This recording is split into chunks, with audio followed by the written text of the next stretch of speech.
This coming Shabbat is the Shabbat that is also immediately before the holiday of Pesach. There is a special name that is given to the Shabbat that is before Pesach, regardless of when Pesach happens during the week. Whether the Shabbat before Pesach is immediately before Pesach and Pesach will begin right after Shabbat, or somewhere in the middle of the week, or as it is this year, where Shabbat will happen and then Pesach will happen the next Shabbat. Regardless of how it works out, the Shabbat that is before Pesach is called Shabbat Hagadol, the Great Shabbat. The problem with that, however, with that name, is that Shabbat in Hebrew is in the feminine tense, whereas Hagadol is in the masculine. To be grammatically accurate, we should say Shabbat Hagdolah, but that's not the name. Shabbat Hagadol is the name, even though grammatically it doesn't seem to make sense. The reason why it's called Shabbat Hagadol, even though grammatically Shabbat is feminine and Hagadol is masculine, is because there was a great miracle that occurred back 3,300 years ago or so, when we were actually in Egypt and we were about to leave on the Shabbat that was before the day that we left. There was a great miracle that occurred, and the word miracle in Hebrew is actually in the masculine, nes. Therefore, it's called Shabbat Hagadol because of the nes Hagadol, the great miracle that occurred on that Shabbat. Now we've explained the grammatical question, why it's called Shabbat Hagadol. However, what was this miracle? When we look in the verses in the book of Exodus, we don't necessarily see any specific mention of a different or unique miracle that occurred on the Shabbat before we left. We left on a Thursday, 3,300 years ago. 4 days earlier, on that Shabbat, we were told by Hashem to take a sheep, a lamb, and to guard it, to keep it in the house for 4 days. And then that afternoon and into the evening, we would slaughter the Paschal lamb and eat the meat by the first Seder. On the morrow, in the morning after that, we would leave Egypt. The miracle that we're referring to surrounds that context. HaShabbat shelifnei Pesach nikret Shabbat Hagadol. The Shabbat that is before Pesach is called the Great Shabbat. Al shem hanes hagadol she'ira ba, because of the great miracle that occurred on that day. HaShabbat shelifnei ha'yitziah miMitzrayim chala be'asiri b'Nisan. The Shabbat before our actual exodus from Egypt fell out on the 10th of Nisan. Uviyom zeh, and on this day, nitztavu b'nei Yisrael lekachat levatehem se. The Jewish people were commanded to take into their homes a lamb. Kedei l'shachto be'arba asar b'Nisan lekorban Pesach, in order to slaughter it on the 14th of Nisan, which would then be a Wednesday, as the Paschal offering. Bechorei Mitzrayim, the firstborn of Egypt, shera'u et Yisrael lokchim se levatehem, who saw the Jewish people, and we're talking about hundreds of thousands of men, so altogether millions of people, taking sheep and lamb into their houses, sha'alu otam lefesher hadavar, to ask them for an explanation of what they were doing. First and foremost, it's obviously a strange sight to see millions of people doing this.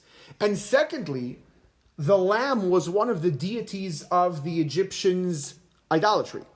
And so they weren't just taking some random animal, everyone all of a sudden, which again in and of itself is strange and needs explanation, but they were taking an animal that was for the Egyptians a god. V'shamu mehem al makat bechorot sha'atida lavo al hamitzrim. And they heard, the firstborn of Egypt who are asking for an explanation, heard from the Jewish people that there's going to be a plague, the smiting of the firstborn. Now, this is the 10th plague that's coming up, so the Egyptians have been around already. This isn't their first rodeo, as they say. They've seen 9 previous plagues, every single one of which came first and foremost with weeks of warning, followed by exactly what the warning was about. And so they understood that if the Jewish people are saying there's going to be such and such a plague, it's going to actually happen. In this case, the firstborn of Egypt are basically hearing of their own death sentence because the Egyptians are not letting the Jewish people go. Nivhalu bechorim. The firstborn were shocked. V'tavu me'avotehem umiparo l'shaleach et Israel. And so immediately they demanded of their fathers and of Pharaoh to let the Jewish people go so that they themselves wouldn't be smited. Ukishalalu sirvu, and when these, especially Pharaoh, said no, asu imama bechorot milchama v'hargu mehem harbe.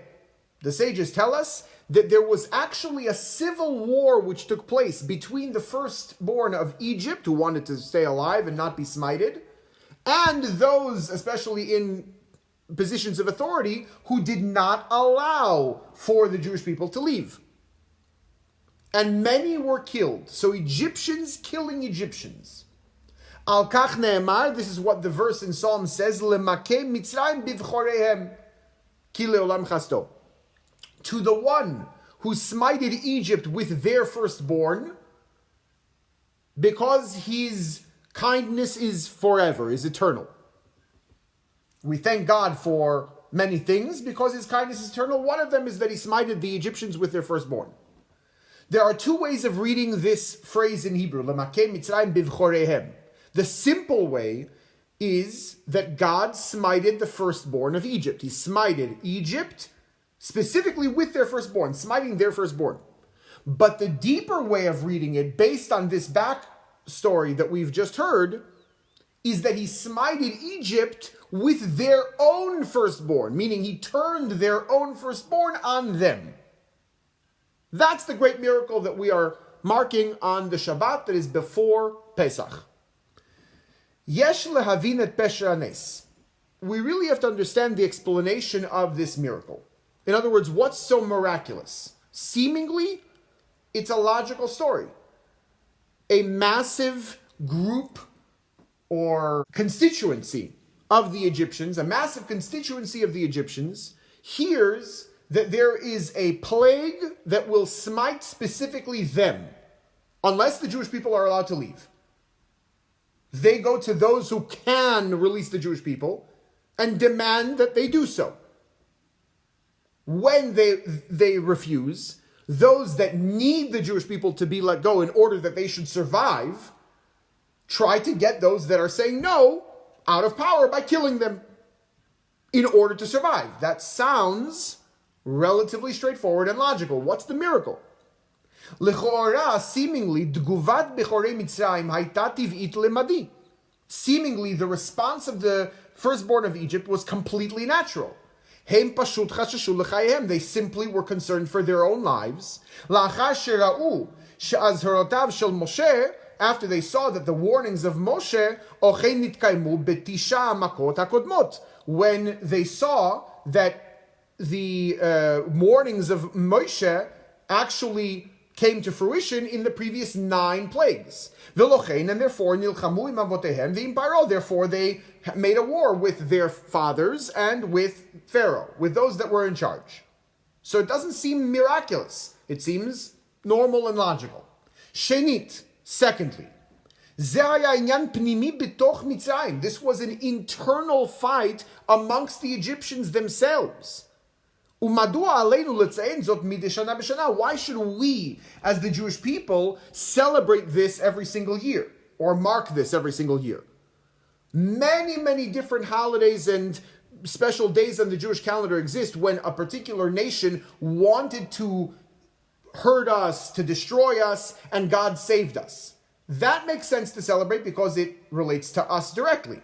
This was an internal battle within Egypt. What does that have to do with us that we should celebrate or that we should mark it? In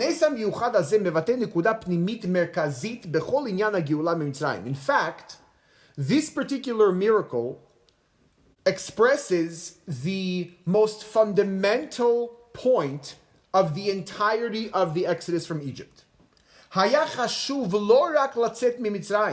The point of the Exodus was not really only to leave Egypt as a geographical location, or even to escape the servitude and the oppression of the Egyptians.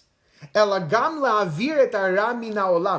the deeper implication of the Exodus was to transform the impurity and evil of Egypt into something positive. That's in fact one of the big reasons, if not the main reason, that when we leave Egypt, we are supposed to take with us their gold and silver and other valuables so that they are no longer in the hands of idolatrous, immoral Egyptians who would use them for obviously idolatrous and immoral reasons or things. And they then would become the possession of the Jewish people, who are going to use those very same resources now to build the Mishkan, the temple, or the tabernacle for God in the desert. That's the transformation that the Exodus really afforded. Ve'ad l'shleimut hadavar, to the extent that the full scope of this Exodus, kasher hara atzmo mitapech latov, when the negativity or evil itself is transformed into good, not just negated but transformed. Hitapchut zo shel hachoshech leor, this transformation of darkness into light, ro'im bevehirut davka bilemakem mitzrayim bivchoreim, we see in its ultimate expression when the firstborn of Egypt itself fight the Egyptians themselves for the sake of the Jewish people's exodus. Ma be'etzem kara kan? What exactly happened in this story? The firstborn of Egypt, they themselves are the ones that fought for the sake of the Jewish people. It's important to remember that the firstborn represent power. When, for example, Reuven, the firstborn of Jacob, is addressed by Jacob when he's about to pass away and blesses all of his sons, he says, "You are my firstborn, my power." So the firstborn of Egypt are the power of Egypt, not just any constituency amongst the Egyptians, but specifically the firstborn. And the miracle that happens here is that the strength of Egypt itself, is itself fighting against the Egyptians, all for the purpose of the Jewish people's salvation and exodus.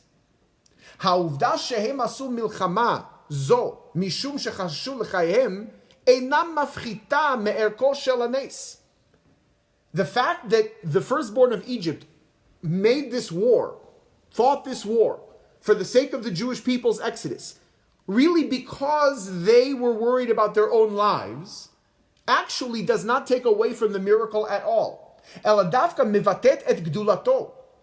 In fact, this logical component of the story makes the miracle that much greater.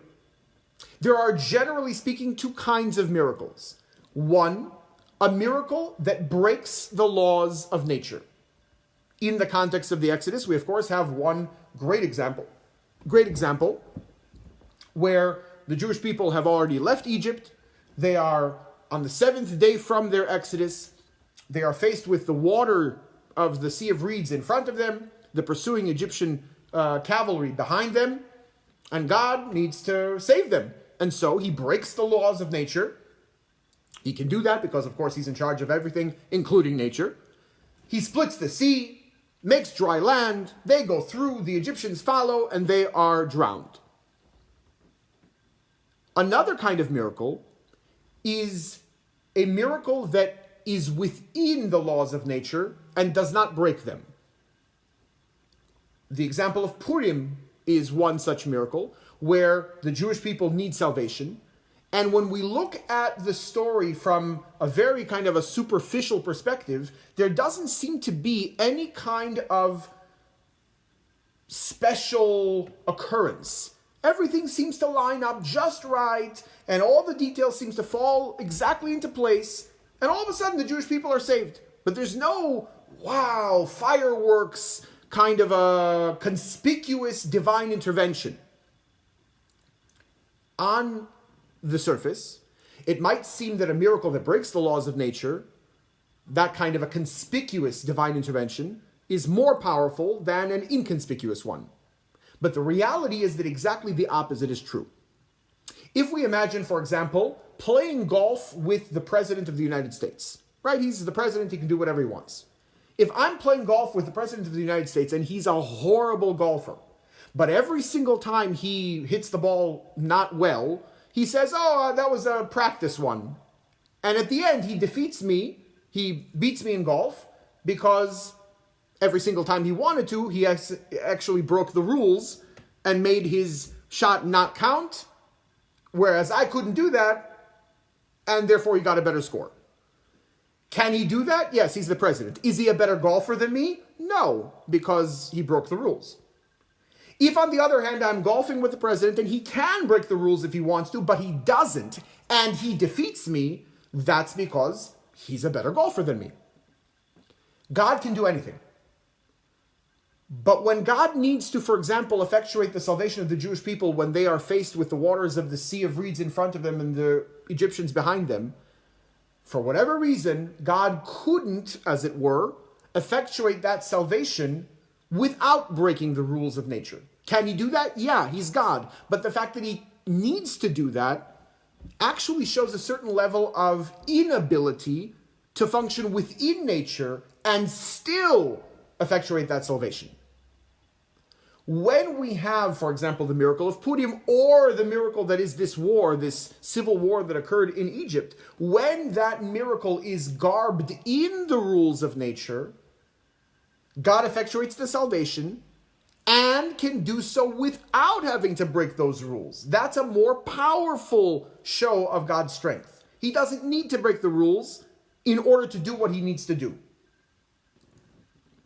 Therefore, the component of this particular civil war between the Egyptians, that is logical, that is not miraculous. The firstborn of Egypt were informed of their impending doom. They wanted to save their lives, and so they made a war with those that were preventing the exodus of the Jewish people and were in essence signing the death warrant for the firstborn. Yes, that's a completely logical component of this story. But the fact that it is logical and not seemingly miraculous, again, does not minimize the power of the miracle. It in fact increases it. Yesh nes shemishaded et ma'arachot hateva. There is kind of a miracle that destroys the rules of nature. Kilomar, meaning to say, zehu bitui lekocho shel HaKadosh Baruch Hu. It is an expression of God's power. Asher hateva eino yachol la'akev ba'ado v'hu nishbar mipanav. That nature cannot withstand or cannot stand in front of God, cannot prevent God from doing whatever he wants to do, and rather is broken in the face of whatever God wants to do. Fine. Aval nes gadol od yoter hu, but an even greater miracle would be kasher hateva atzmo mishtaneh ufoel al pi ratzon Hashem. A greater miracle would be when nature functions as a vehicle in achieving God's will. The superficial garb, the superficial reason, as far as the firstborn wanting to survive, etc., doesn't really matter. But rather the basic fact, betoch Mitzrayim, evat haaretz, that within Egypt itself, the immorality of the world at the time, siha elilut v'achoshech, the ultimate darkness and immorality. Ba'im bechorei Mitzrayim, all of a sudden the power of Egypt, the firstborn of Egypt, atokef v'achozek shel hara, they come, v'nilchamim b'Mitzrayim leman giulat Yisrael. They fight their own for the sake of the exodus of the Jewish people. Zeu hanes hagadol biyoter. This is the ultimate miracle. Kishatev atzmo mitapech umat'im et atzmo leman giulat am Yisrael. When nature itself fits perfectly into the endeavor of the salvation of the Jewish people. Lochein niketa Shabbat Shabbat Hagadol al Shem Nes Hagadol. Therefore, this Shabbat is called the Great Shabbat, specifically because of this great miracle. Zo hashlemut shel ha'itapchut hachoshech leor. This is the ultimate example of the transformation of darkness into light. Ki dugmat hashlemut shetiyeh la'atid lavo. Very much like the transformation that will occur when Mashiach comes. She'az laila kayom ya'ir.